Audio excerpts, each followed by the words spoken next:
This is going to be a setup for finger extension passive range holds. The prerequisite for this is that you're able to lift this finger up and feel some effort on the back of the hand here. The finger extension isometrics is the way to start to feel that. So if you're feeling the effort when you lift your finger at the tip of the finger or in the middle of the joint here, this is not going to be the right setup for you. We want to make sure we feel this tension and effort on the back of the hand running up into the forearm. And what we can think about with this is that we have two ranges of motion in our fingers into extension. One is how far I can move the finger actively on my own. And then the second range of that is how far I can actually move that finger if I lift it with my other hand. And you can see that it goes a little bit farther. That's typical.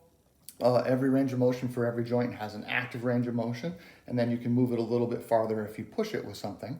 And what we want to do here is try to close that active passive gap to make as much of that range of motion active as possible.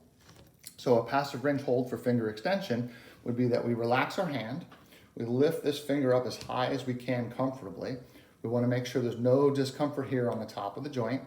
Ideally, we feel a little stretch underneath against the table. We don't want to lift our palm off the table. We're trying to articulate just this one joint here. So we want to make sure we're just lifting up at that one joint.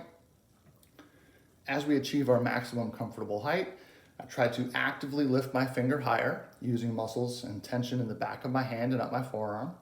And then I slowly let go with my finger here, and we try to hold this height. And we want to feel a strong effort here to hold this up, hold it up as high as we can, fighting for height for maybe 6 or 10 seconds. And then we can reset and relax the finger, bring it up as high as it can go.